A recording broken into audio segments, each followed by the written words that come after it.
ষষ্ঠ শ্রেণীর ইতিহাস ও সামাজিক বিজ্ঞানের কাজ ১-এর ক নম্বর প্রশ্নের উত্তরটা নিয়ে চলে এসেছি। তো কাজ ১-এ তোমাদের প্রশ্নমালা তৈরি করতে বলা হয়েছে। কাজ ১-এ প্রশ্নমালা তৈরি। তো আজকে আমরা প্রশ্নমালা তৈরি কাজ ১-এরটা কমপ্লিট করব। উত্তর: ভৌগোলিক প্রেক্ষাপটের সমূহ। প্রশ্নসমূহ: ভৌগোলিক প্রেক্ষাপটে প্রশ্নসমূহ। ১ নম্বর প্রশ্ন হচ্ছে, তোমার বাসস্থানে ভৌগোলিক অবস্থান কেমন? পাহাড়ি, সমতল বা উপকূলীয় এলাকা। ২ নম্বর প্রশ্ন হচ্ছে, এলাকাটির জলবায়ু কেমন? বছর জুড়ে তাপমাত্রা, বৃষ্টিপাত কেমন হয়? ৩ নম্বর হচ্ছে, এই ভৌগোলিক পরিবেশ কিভাবে তোমার পরিবারের জীবনযাত্রা কর্মকাণ্ড প্রভাব ফেলেছে? এবার সামাজিক ও সাংস্কৃতিক প্রেক্ষাপটে প্রশ্নসমূহ রয়েছে। ১ নাম্বার, তোমার পরিবার কোন ভাষা প্রচলিত?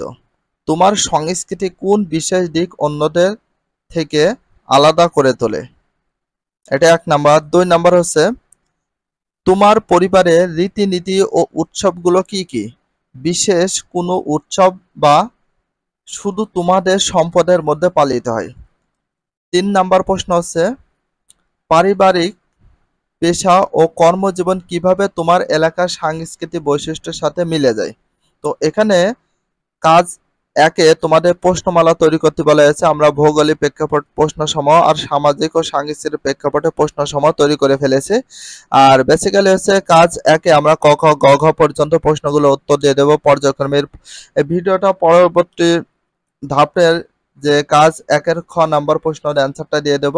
যদি ভিডিওটা ভালো লাগে অবশ্যই চ্যানেলটা সাবস্ক্রাইব করে রাখো। পরবর্তী যে প্রশ্নগুলো আছে সেগুলো পাওয়ার জন্য অবশ্যই ফেসবুক হলে ফলো দিয়ে রাখো এবং পরবর্তী যে প্রশ্নগুলো পাওয়ার জন্য অবশ্যই চ্যানেলটা সাবস্ক্রাইব করে রাখো।